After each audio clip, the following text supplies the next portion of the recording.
Hey guys, tonight we begin with one of history's greatest mysteries, wrapped inside one of history's greatest travel stories. A man whose name became so famous that centuries later, people still argue about whether he was a fearless explorer, a gifted storyteller, or simply the luckiest merchant ever to find an audience willing to believe absolutely everything. This is the story of Marco Polo, a Venetian traveler who claimed to journey farther than almost any European of his age, crossing deserts, mountains, kingdoms, and empires so vast they seemed almost impossible to imagine. Before Marco Polo, most Europeans knew very little about the distant lands of Asia. The East existed somewhere beyond maps, beyond rumors, beyond certainty itself. It was a place filled with spices, silk, gold, strange animals, powerful rulers, and stories so unbelievable they sounded more like dreams than reality. For many people, Asia wasn't a real place. It was a collection of legends stitched together by sailors, merchants, and travelers who always seemed to know someone who had seen something extraordinary. Marco Polo was born in Venice around 1254, a city built on trade, wealth, and ambition. Venice was one of the busiest commercial centers in Europe, a place where ships arrived daily, carrying goods from distant lands and stories from even farther away. Every dock, market, and tavern was filled with tales of adventure. Children grew up hearing about faraway kingdoms and unimaginable riches. Marco was no exception. His father, Niccolo Polo, and his uncle, Maffeo Polo, were merchants, experienced travelers, who had already ventured east before Marco was old enough to understand just how dangerous such journeys could be. Their first travels had taken them deep into Asia, farther than most Europeans would ever dream of going. Along the way, they encountered powerful rulers, unfamiliar cultures, and eventually found themselves connected to one of the greatest empires in history, the Mongol Empire. When they finally returned to Venice after years away, they brought astonishing stories with them. Yet their greatest adventure was still ahead. In 1271, when Marco was only 17 years old, he joined his father and uncle on a journey that would change his life forever. Leaving Venice behind, they traveled through the Mediterranean, crossed the Middle East, passed through rugged mountains, endless deserts, and dangerous trade routes that stretched across the known world. Every mile carried them farther from everything familiar. The roads were harsh. Bandits lurked along trade routes. Sandstorms could erase entire paths. Food and water were never guaranteed. A single mistake in the wilderness could mean death. Yet the Polo family continued eastward, following routes used by merchants for generations. The farther they traveled, the larger the world seemed to become. Marco encountered languages he could not understand, customs he had never imagined, and landscapes unlike anything he had seen in Europe. Great deserts stretched beyond the horizon. Snow-covered mountains pierced the clouds. Vast cities rose from the dust, filled with people from every corner of Asia. For a young Venetian merchant, it must have felt as though he had stepped into another universe. Eventually, according to Marco's account, the travelers reached the court of Kublai Khan, the ruler of the Mongol Empire and one of the most powerful men on earth. Kublai Khan was the grandson of Genghis Khan and controlled territories that stretched across enormous portions of Asia. His empire connected countless peoples, languages, religions, and cultures under one authority. To Europeans, such power was almost unimaginable. Marco described the Khan's court as a place of incredible wealth and sophistication. Grand palaces glittered with luxury. Officials managed vast territories with surprising efficiency. Messengers carried information across enormous distances through a network of relay stations that allowed communication to move faster than anything Europe possessed. Roads connected distant regions. Trade flourished. Goods from countless lands flowed through imperial markets.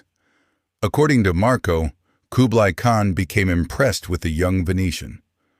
Whether this happened exactly as Marco described remains one of history's most debated questions.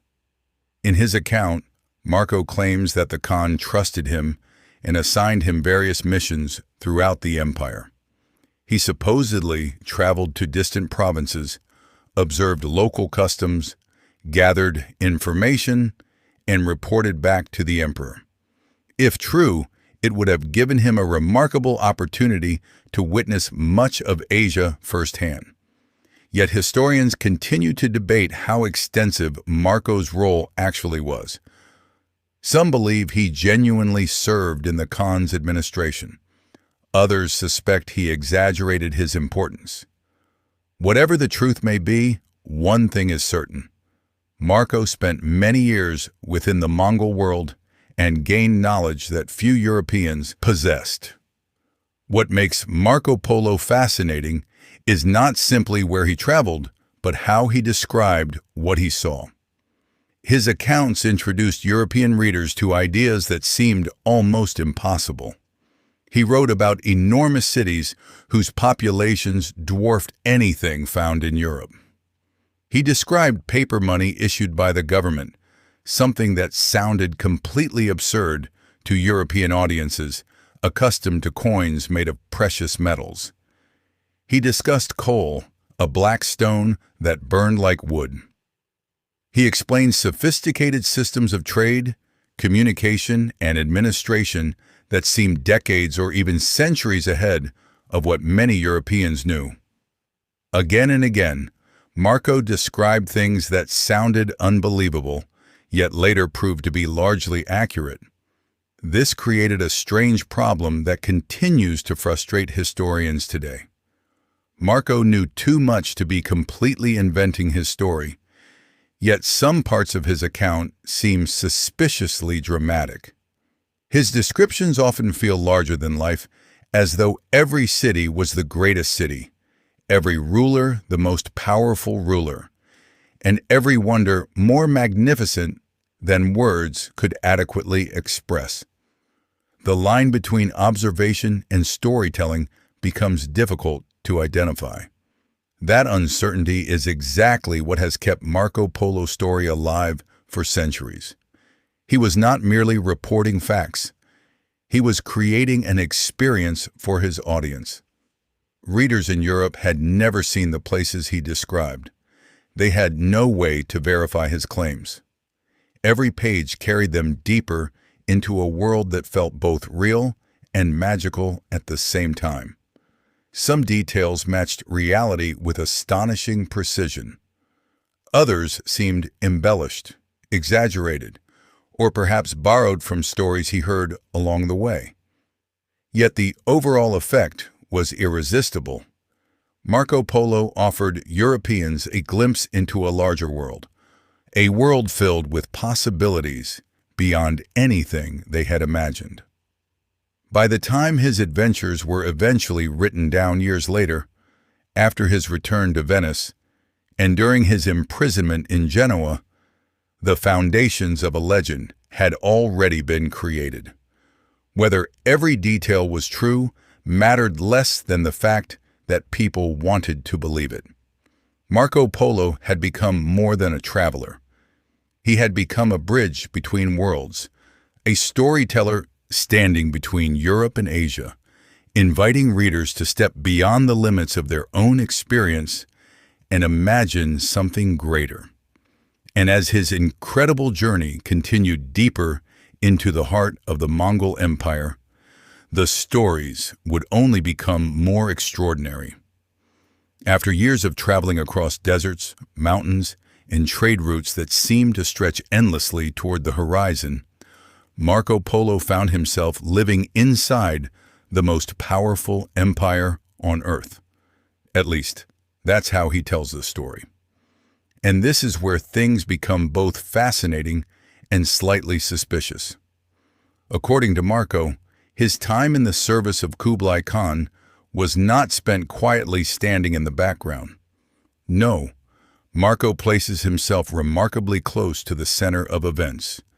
He describes journeys to distant provinces, visits to major cities, encounters with officials, and observations of cultures spread across thousands of miles.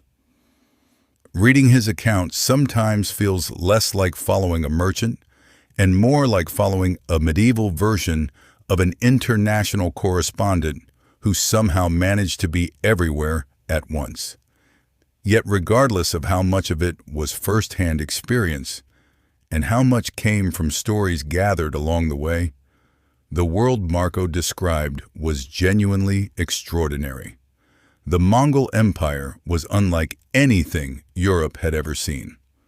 Under Kublai Khan, enormous territories were connected through systems that made travel, trade, and communication possible across incredible distances.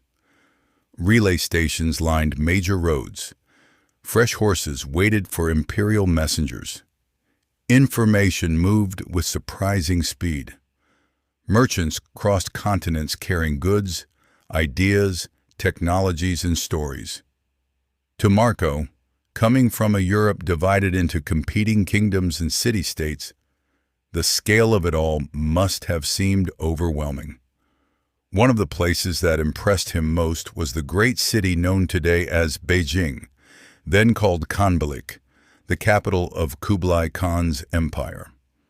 Marco described enormous palaces, bustling markets, crowded streets, and wealth on a scale almost impossible for Europeans to imagine. He wrote of vast populations, thriving commerce, and an imperial court overflowing with luxury.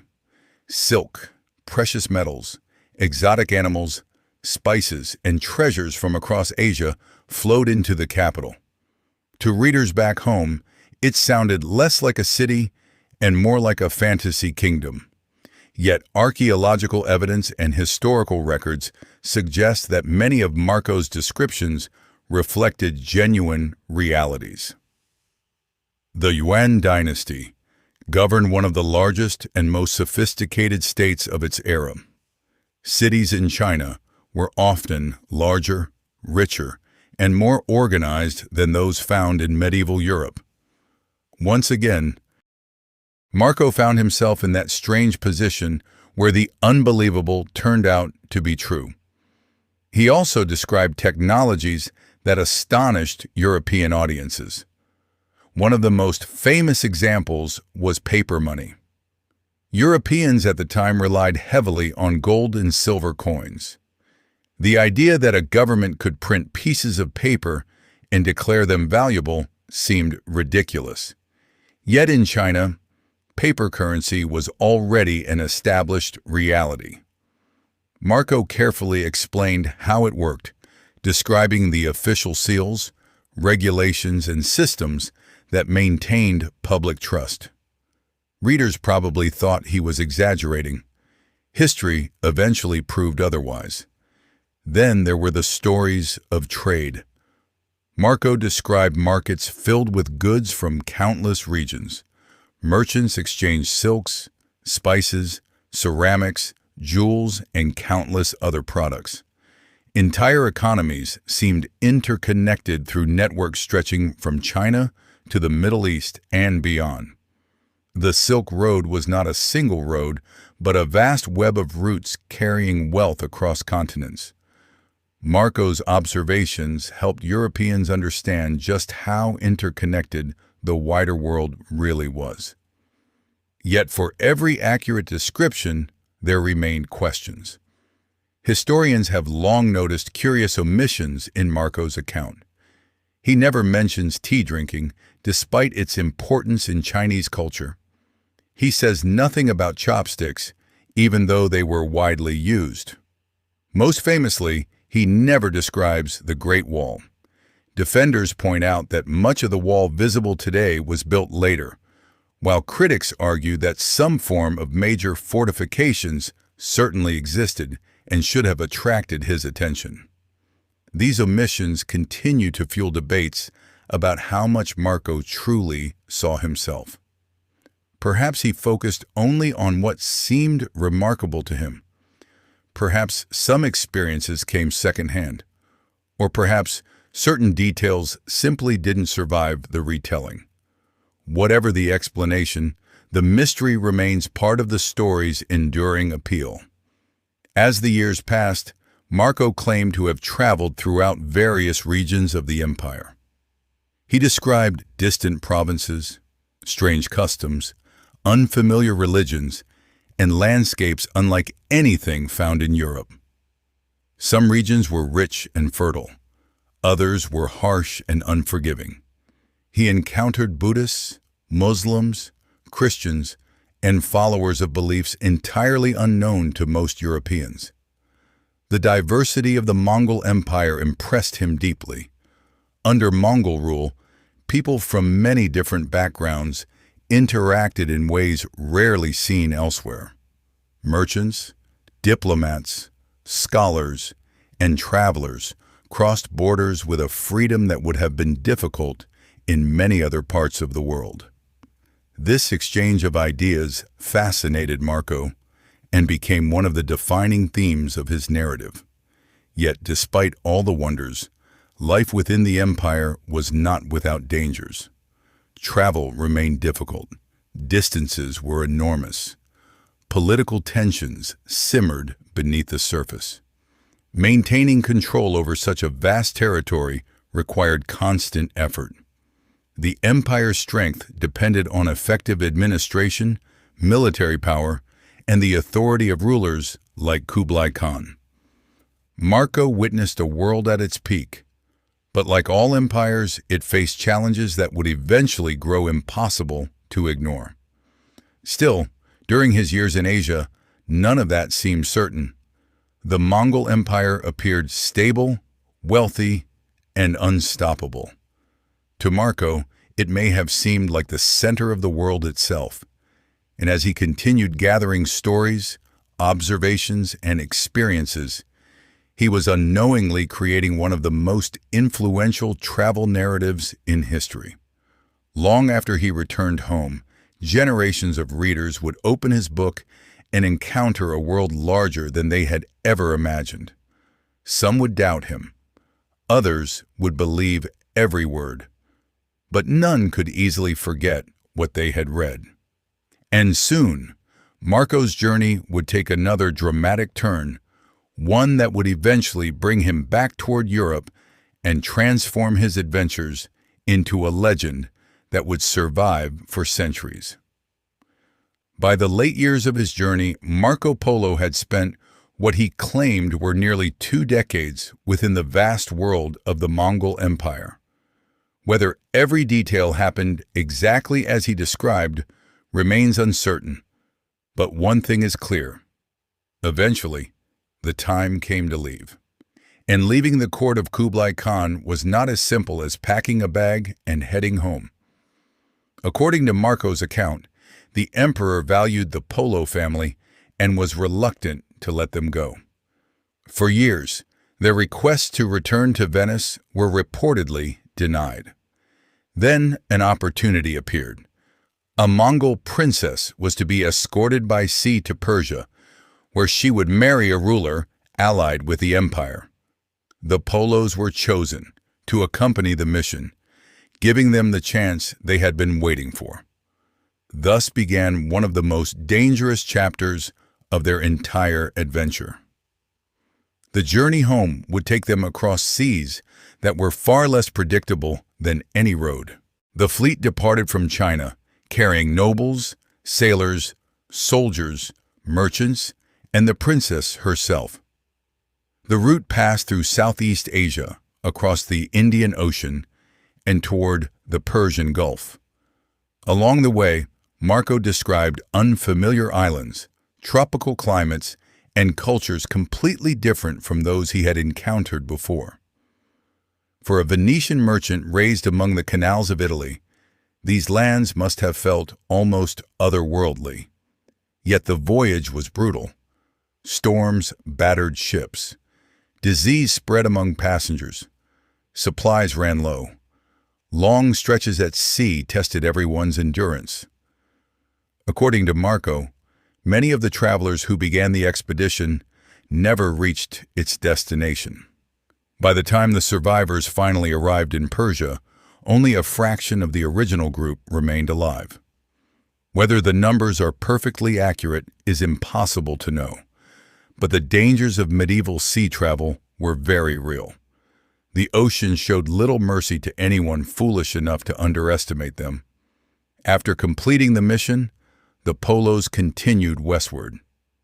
They crossed familiar trade routes, revisited lands they had once traveled through years earlier, and gradually made their way back toward Europe. When Marco finally returned to Venice around 1295, he had been gone for more than 20 years. Imagine leaving home as a teenager and returning as a middle-aged man. The city had changed. Friends and relatives assumed the Polo family was dead. Many people reportedly failed to recognize them. Some stories even claim that when the Polos first arrived, their appearance was so transformed by years of travel that neighbors refused to believe who they were. According to later accounts, the family hosted a feast and dramatically revealed jewels sewn into their worn clothing to prove the wealth they had acquired abroad. Historians debate whether that particular story is true, but it perfectly captures the legend that was already beginning to form around Marco Polo. Unfortunately, peaceful retirement was not waiting for him. Venice was engaged in conflicts with rival city-states, particularly Genoa. Not long after returning, Marco became involved in military service and was eventually captured during one of these disputes. He found himself imprisoned in Genoa, far from the luxurious courts and bustling cities he had spent years describing.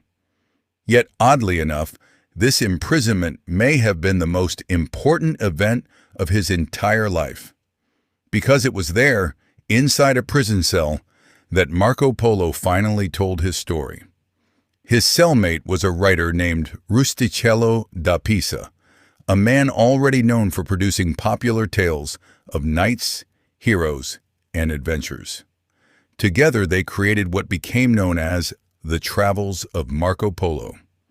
This detail matters more than many people realize. Marco did not personally sit down and write a careful historical memoir. Instead, he narrated his experiences to a professional storyteller. That partnership shaped everything. Rustichello understood how to entertain an audience. He knew how to structure a narrative, build suspense, emphasize wonders, and keep readers turning pages. The result was a book that felt less like a dry report and more like an adventure unfolding across continents. It was packed with exotic places, unusual customs, immense wealth, strange animals, powerful rulers, and astonishing technologies. Medieval readers had never encountered anything quite like it. Some immediately believed every word. Others were skeptical from the beginning. The nickname Marco Milione reportedly emerged because critics thought his stories involved millions of things that simply could not be true. Yet despite the doubts, copies of the book spread rapidly. Readers were fascinated. For many Europeans, Marco's account offered their first detailed glimpse into Asia. The book expanded horizons and challenged assumptions about the world. Suddenly, there were descriptions of civilizations that rivaled or surpassed Europe in wealth, organization, and sophistication. The East no longer existed merely as rumor. It became a place that felt real, even if some details remained difficult to believe. Ironically, Marco's greatest challenge emerged after his death. Historians began comparing his stories with other records. Some claims matched remarkably well. Others remained impossible to verify. Questions multiplied. Did Marco truly visit every place he described? Did he personally witness all the events he reported? Was he occasionally relying on stories told by merchants, officials, and travelers? Did Rustichello embellish portions of the narrative to make it more entertaining? The answers remain frustratingly uncertain. Yet perhaps that uncertainty explains why Marco Polo continues to fascinate people centuries later. If everything in his book were completely accurate, it would simply be history. If everything were false, it would have been forgotten long ago. Instead, it exists somewhere between fact and legend.